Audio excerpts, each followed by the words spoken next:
Hello everyone, me Monica. Hope you all doing good. So welcome to my channel IGNOU botany classes with Monica. So आज हम discuss करेंगे Fucus के बारे में. So let's start the video.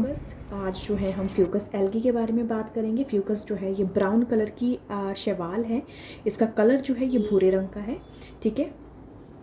तो हम इसकी क्लासिफिकेशन के बारे में बात करते हैं. डिवीज़न जो है हेट्रोकॉन्टोफाइटा है. क्लास जो है फेनोफाइसी है. ऑर्डर जो है फ्यूकेल्स है. फैमिली जो है फ्यूकेसी है. एंड जीनस जो है वो फ्यूकस है. ठीक है.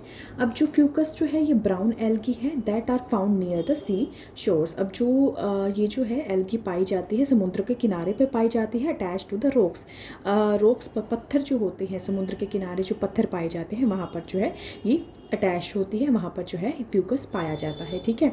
They are slippery to touch. अगर इसको छू कर देखेंगे तो ये काफ़ी स्लिपरी सा अपीयरेंस देगा as they have a lot of mucilage on their surface. क्योंकि इसके ऊपर बहुत ही चिपचिपा पदार्थ जिसको म्यूसिलेज कहते हैं वो इसके सरफेस पे प्रेजेंट होता है. इसीलिए अगर इसे हम हाथ में लेंगे तो काफ़ी लेसलापन जो है हमें महसूस होगा इसको छूने पर. The thallus is differentiated into basal holdfast, a small stipe on their main branch और द फ्रंट. ठीक है. ये जो है डिफ्रेंशिएट करता है बेसल होल्ड फास्ट पे. अगर हम डायग्राम के थ्रू देखें तो हमारा डायग्राम कुछ इस प्रकार से है. ये जो है होल्ड फास्ट है. ठीक है. होल्ड फास्ट के सहायता से ये जो है सबस्ट्रेटम के साथ अटैच होता है. रॉक्स के साथ अटैच रहता है. ये जो लंबे से ये ऊपर है उसको हम स्टाइप कहते हैं. ठीक है. और ये जो है सारी ये ब्रांचेज है जिसको फ्रॉन्ड भी कहा जाता है. ये सारी जो है ये ब्रांचेज है जिसे फ्रॉन्ड कहा जाता है. ठीक है. ये जो है फिर दो में विभाजित हो जाती है. जैसे जैसे ब्रांचेस बढ़ेंगी वो दो में अपने आप को वाई शेप में जो है वो विभाजित करना स्टार्ट करेंगी. ठीक है. ये सेंटर में मिडरिप प्रेजेंट है और इसमें एयर वेसिकल्स भी प्रेजेंट. ये जो मोटा उभरा हुआ पार्ट आप देखेंगे ये जो उभरे हुए पार्ट है ये एयर वेसिकल्स इनको कहा जाता है. और ये जो है ऊपर यहाँ पर कंसेप्टिकल्स होते हैं यानी कि ये जो सेक्स ऑर्गन्स को बियर करते हैं. ये कंसेप्टिकल्स होता है ये जो है सेक्स ऑर्गन को बियर करते हैं. ठीक है. ये डायग्राम के थ्रू हमने देख लिया. अब यहाँ क्या बताया गया है. द फ्रॉन्ड और अ ब्लेड्स. ये जो है ये ऊपर ये चीज़ है इसे फ्रॉन्ड भी कहा जाता है और इन्हें ब्लेड्स भी कहा जाता है. तो यहाँ क्या बताया गया है. अ फ्रॉन्ड और blade is a ribbon like structure. Ribbon like structure होता है. Thin forked at the tips. Fork like structure होता है. ऊपर से जो है जो इसकी टिप होती है वो वाई शेप लिए हुई होती है and has a prominent midrib. और इसके पास जो है प्रोमिनेंट मिड रिप होती है. It is highly branched. बहुत सारी ब्रांचेस होती हैं. ये ब्रांच शाखाओं में होता है. शाखाओं में पाया जाता है. Parenchymatous and attach to the substratum by the holdfast. ये जो है सबस्ट्रेटम के साथ अटैच होता है with the help of the holdfast. ठीक है. अब क्या है अगला point. The tip of the branch has apical grooves that is rich in mucilage. जो इसकी जो टिप्स होती हैं उसकी वो हैज़ एपिकल ग्रूव. उनके पास एपिकल ग्रूव होती है जो कि काफ़ी चिपचिपा होता है. ठीक है. अगर हम उसको हाथ में लेंगे तो वो काफ़ी जो है लेसलापन उसके अंदर होता है. चिपचिपापन होता है. म्यूसिलेज प्रेजेंट होता है उसके ऊपर काफ़ी म्यूसिलेज होता है. There are several air bladders. बहुत सारे एयर ब्लैडर्स होते हैं जैसे हमने अभी डायग्राम में देखा. ये जो है बहुत सारे एयर वेसिकल्स प्रेजेंट है यहाँ पर. ठीक है. ये बहुत सारे जो है एयर वेसिकल्स प्रेजेंट है. ये सारे उभरा हुआ पोर्शन जो है एयर वेसिकल्स प्रेजेंट होते हैं इसके अंदर. ठीक है. There are several air bladders that have swollen vesicles filled with air. इस ये जो है एक उभरा हुआ पोर्शन होता है. स्वेलो होता है. सूजा हुआ पन लिए होता है जिसके अंदर जो है हवा भरी हुई होती है. Fertile branches that bear reproductive structure are known as receptacles that bear sex organs in special cavity called conceptacles. ये जो है ऊपर वाला पार्ट है जिसे हम कंसेप्टिकल्स कहते हैं. ये जो है इनको है रिसेप्टिकल्स भी कहा जाता है एंड कंसेप्टिकल्स भी इन्हें कहा जाता है. तो ये क्या करते हैं सेक्स ऑर्गन को बियर करते हैं. फीमेल और मेल गैमीट को ये जो है बियर करता है. ठीक है. ये इतनी बात होगी स्ट्रक्चर की. अब हम बात कर लेते हैं fucus thallus show high level of differentiation. ये जो फ्यूकस का जो स्ट्रक्चर होता है फ्यूकस की जो बॉडी होती है थैलस होती है वो 3 लेयर्स में डिवाइड होती है. मेरिस्टोडर्म, कॉर्टेक्स एंड मेड्यूला. ठीक है. तो हम डायग्राम से अगर देखें तो ये आप देख सकते हैं ऊपर की लेयर जो होती है, ऊपर और नीचे की लेयर जो होती है, इसको हम मेरिस्टेम कहते हैं। एंड सेकंड जो लेयर होती है वो होती है कॉर्टेक्स, ठीक है। और जो थर्ड जो लेयर है जो कि सेंटर लेयर है उसको जो है मेड्यूला कहा जाता है, ठीक है। अब ये देख लेते हैं मेरिस्टेम क्या होती है। It is the outermost layer of the thallus. ये जो है आउटर मोस्ट लेयर होती है थैलस की, ठीक है। It has a layer of single cell. ये जो है सिंगल सेल से मिलकर बनी होती है, सिर्फ जो है सिंगल सेल से मिलकर बनी होती है। ये देखो सिंगल सेल से मिलकर बनी है, ठीक है। Which has chloroplast. इसके पास जो है क्लोरोप्लास्ट प्रेजेंट होता है। ये जो है क्लोरोप्लास्ट कंटेन करता है। It is covered by mucilage that give the slimy touch. ये जो है क्या कंटेन करता है, एक म्यूसिलेज कंटेन करता है जिसकी वजह से तो है जो है स्लाइमी टच है। अगर उसको आप हाथ में लेंगे तो आपको लेसलापन फील होगा, चिपचिपापन फील होगा, स्लाइमी टच फील होगा, ठीक है। अगली बात कर लेते हैं हम। जो लेयर आती है वो कॉर्टेक्स है, यानी कि ये वाली layer second layer is cortex. अब कॉर्टेक्स कैसी होती है, इट कंप्राइज थिन वॉल्ड होती है, ठीक है। पैरेन्काइमेटस सेल्स होते हैं यूज्ड फॉर स्टोरिंग फूड्स। इनके पास जो है पैरेन्काइमेटस, ये जो ऐसे सेल्स होते हैं इनको पैरेन्काइमेटस सेल्स कहा जाता है। पैरेन्काइमेटस सेल्स होते हैं और ये क्या करते हैं कि ये रिजर्व फूड को स्टोर करके रखते हैं। अब थर्ड जो लेयर आती है दैट इज़ मेड्यूला। ये वाली जो सेंटर की है ये इसे हम मेड्यूला कहते हैं इस लेयर को। It is the central part made up of narrow elongated cells. Narrow बहुत ही भिचे हुए इलोंगेटेड सेल्स होते हैं ये, ठीक है। बहुत ही नैरो स्पेस होता है इनके अंदर और इलोंगेटेड लंबे लंबे सेल्स से मिलकर बनी होती है। In Fucus growth take place by apical cells. Apical cells के द्वारा ही जो है इनकी ग्रोथ होती है at the tip of the branch. मतलब कि ये टिप्स के द्वारा जो है ऊपर की ओर जो है ब्रांचेस के जैसे ये अपने आप को ग्रो करते हैं, ठीक है। The tip is branched. Tip जो है ये ब्रांच्ड होती है, टिप्स जो होती है इसकी ब्रांच्ड होती है और बाय फर्केटेड होती है, यानी कि ये जो है दो में विभाजित हो जाती है। बाई का मतलब होता है टू, ठीक है। तो ये दो में विभाजित हो जाती है और ये वाई शेप की होती है। विभाजित होकर ये अपने आप को वाई शेप में प्रोड्यूस करती हैं, ठीक है। And give rise to the forked type of branch. जैसे फोक्ड लाइक, जैसे कि छुरा होता है, फोक्ड लाइक जो है वाई शेप की जो है ये ब्रांचेस अपीयर होती है। ये हो गया इसका स्ट्रक्चर एंड लेयर्स के बारे में। अब हम रिप्रोडक्शन की बात करते हैं। तो with the help of the diagram और with the help of the book हम जो है इसके बारे में डिस्कस करेंगे। तो आपकी बुक में क्या दिया गया है, रिप्रोडक्शन की बात कर लेते हैं।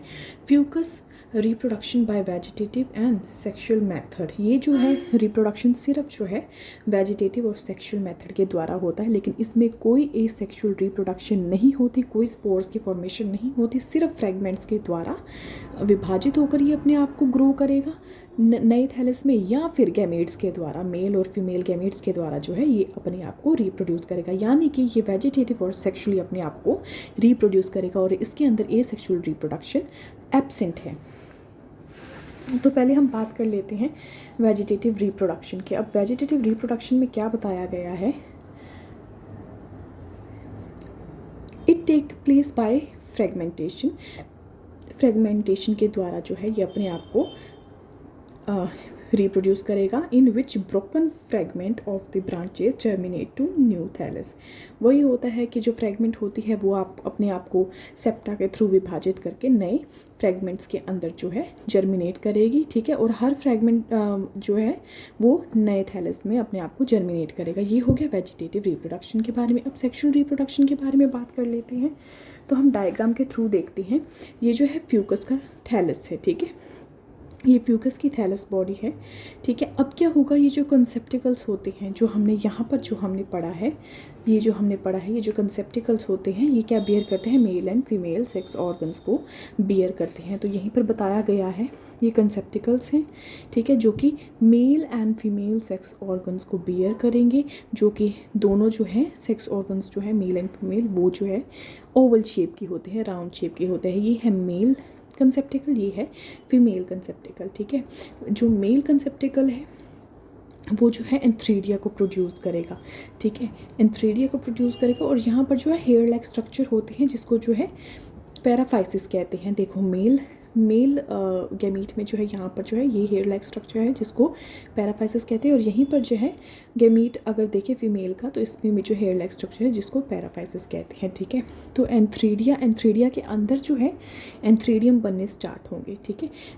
ये एंथ्रीडिया है, तो ये एंथ्रीडियम जो मदर सेल्स होती है, क्योंकि एंथ्रीडियम के अंदर ही जो है एंथ्रोजोइड्स बनते हैं, ठीक है। एंथ्रीडियम के अंदर ही जो है बहुत सारे एंथ्रोजोइड्स बनते हैं। फिर एंथ्रोजोइड्स जो हैं वो क्या करते हैं कि एंथ्रीडियम की वॉल को रप्चर करके बाहर निकल जाते हैं, मैच्योर हो जाते हैं, ठीक है। मैच्योर होने के बाद जो है मैच्योर हो जाएंगे, ये जो है ये यहाँ पर फॉर्मेशन कर लेंगे। अब यहाँ पे हम फीमेल की देखें, फीमेल की बात करें तो ये जो है ओगोनियम है, ओगोनियम के अंदर बहुत सारे सेल्स बनेंगे।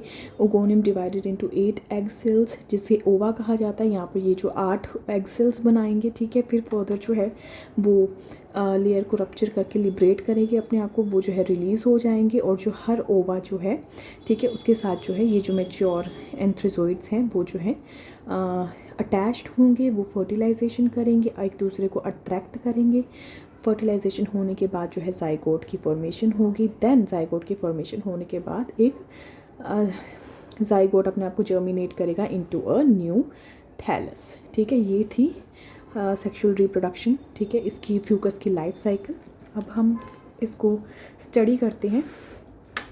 Sexual reproduction is oogamous type, ठीक है। oogamous टाइप यानी कि इसमें female and male gametes present होंगे। जो मेल गैमीट होगा वो छोटा होगा और मोटाइल होगा, वहीं पे जो है फीमेल गैमीट है वो जो है नॉन मोटाइल होगी और ओवल शेप की होगी, ठीक है। Sex organ are produced on specialised branches that called receptacles, ठीक है। इन्हें जो है रिसेप्टिकल्स कहा जाता है, एक स्पेशल ब्रांच पे प्रोड्यूस होती हैं सेक्स ऑर्गन्स, फीमेल और मेल गैमीट्स जो एक स्पेशलाइज्ड ब्रांच जिसको जो है रिसेप्टिकल्स कहा जाता है। These have a cavity like structure called conceptacles, इन्हें कंसेप्टिकल्स कहा जाता है, जो इन पे कैविटी होती है which bear sex organs antheridia and oogonia, ठीक है। Antheridia male sex organ and oogonia female sex organ, ये कंसेप्टिकल जो है बियर करता है सेक्स ऑर्गन को, ठीक है। कंसेप्टिकल जो है ओवल स्ट्रक्चर है, ये देख सकते हैं, ये कंसेप्टिकल है, ये ओवल राउंड स्ट्रक्चर होता है जो कि बियर करता है मेल एंड फीमेल गैमीट, ठीक है। और इस पर जो है एक पोर होता है, हैविंग अ पोर, जिसको जो है ओस्टियोल कहा जाता है, ठीक है। The cavity of conceptacle has a lining of sterile cells called fertile sheath. इसकी कैविटी की कंसेप्टिकल्स की जो कैविटी होती है उसके अंदर लाइनिंग होती है स्टेराइल सेल्स की, जिसे फर्टाइल शीथ कहा जाता है। These give rise to long hair like branches और अनब्रांच्ड फिलामेंट जिसको पैराफाइसिस कहा जाता है, ठीक है। That bear sex organs, in between them there are a sterile hair that emerge from upper part of the concepticles called periphysis, ठीक है। In between the sterile hairs, in hairs के बीच में अपने आप को emerge कर जाएगा कंसेप्टिकल्स को, और पेरीफाइसिस की प्रोडक्शन करेगा, ठीक है, प्रोड्यूस करेगा पेरीफाइसिस को। फ्यूकस का थैलस मोनोइशियस भी हो सकता है एंड डायोशियस भी हो सकता है। मोनोइशियस यानी कि एक ही थैलस पर, एक ही फिलामेंट पर जो है दोनों सेक्स ऑर्गन्स प्रेजेंट हो सकते हैं, ठीक है। फीमेल और मेल सेक्स ऑर्गन प्रेजेंट हो सकते हैं। और डायोशियस भी हो सकता है यानी कि अलग अलग फिलामेंट पे, एक फिलामेंट पे मेल गैमीट हो सकते हैं, मेल सेक्स ऑर्गन हो सकता है, और दूसरे फिलामेंट पर जो है, दूसरे थैलस पर जो है फीमेल जो है सेक्स ऑर्गन हो सकता है, ठीक है। अगर एंथ्रीडिया की बात करें, वो stalked unicellular oval structure borne on paraphysis. Antheridia जो है स्टॉक्ड यानी कि लंबाई, एक स्टॉक्ड लाइक स्ट्रक्चर होता है, यूनिसेलुलर सिंगल सेल से बना होता है, ओवल स्ट्रक्चर होता है जो कि पैराफाइसिस पे प्रोड्यूस होता है। जो मैच्योर एंथ्रीडियम है वो संतरी रंग का होगा। जो antheridial mother cell produce sperm by meiosis, antheridial mother cell जो है वो प्रोड्यूस करेगा स्पर्म को with the help of the meiosis, ठीक है। जो स्पर्म होंगे वो छोटे होंगे, पियर शेप्ड स्ट्रक्चर होगा, बायफ्लैजिलेटेड होंगे with 2 lateral flagella, 2 flagella present होंगे उसके पास, ठीक है। और ये मोटाइल होते हैं, पियर शेप के होते हैं, बहुत ही छोटे छोटे होते हैं। वहीं पे ओगोनियम की बात करें, ये भी जो है स्टॉक लाइक स्ट्रक्चर है, लंबे होते हैं, बड़े होते हैं, एक सेल होता है इसके अंदर, ओवल शेप की होते हैं, ठीक है। और ये जो है ओगोनियल मदर सेल फिर अपने आप को डिवाइड करेगा मियोटिकली और प्रोड्यूस करेगा 8 एग सेल्स को, ठीक है, एंड एग ब्लैडर्स रिस्पेक्टिवली। ये जो है स्पर्म और एग सेल्स आर रिलीज। जैसे ही वो अपने आप को लिबरेट करेंगे, स्पर्म और एग सेल्स जो है अपने आप को लिबरेट करेंगे और वो रिलीज होंगे, तो जो है फिर क्या होगा, स्पर्म्स और एग सेल्स जो है वो रिलीज़ होकर जो है आपस में मिलेंगे। मिलने के बाद जो है उनमें फर्टिलाइजेशन होगा, ठीक है। फर्टिलाइजेशन जो है हमेशा एक्सटर्नल होगा, ठीक है, बाहरी जो है वहाँ पर जो है एक्सटर्नली जो है ये अपने आप को फर्टाइल करेगा, ठीक है। पानी के अंदर जो है ये अपने आप को अपना जो है फर्टिलाइजेशन करेगा। जो attraction of the sperm towards the egg is facilitated by fucoserratin. Fucoserratin की वजह से जो है जो स्पर्म जो है वो एग की तरफ अट्रैक्ट करेगा और जो है फर्टिलाइजेशन दोनों की हो जाएगी, ठीक है, जिसकी वजह से जो है जाइगोट की फॉर्मेशन होगी, ठीक है। और जैसे ही उन्हें सुटेबल मीडियम मिलेगा वो अपने आप को जर्मिनेट कर लेंगे इनटू अ न्यू थैलस। तो ये था आपका जो लाइफ साइकिल थी फ्यूकस की। यहाँ पर जो है मेन यही चीज़ बताई गई है और इतना ही जो है काफ़ी इम्पॉर्टेंट टॉपिक है, ये काफ़ी बार पूछा जाता है, इसकी लाइफ साइकिल के बारे में पूछा जाता है। So this is all about Fucus, ठीक है। जो आज के टॉपिक में हमने फ्यूकस की अकरेंस, स्ट्रक्चर, इसके लेयर्स के बारे में बात करी हैं एंड रिप्रोडक्शन के बारे में बात करी हैं, लाइफ साइकिल के बारे में बात करी हैं। सो अगर आपको मेरी वीडियो यूज़फुल लगती है तो प्लीज़ इसे लाइक ज़रूर करें and don't forget to subscribe my channel. मिलते हैं अगली वीडियो में। Thank you so much.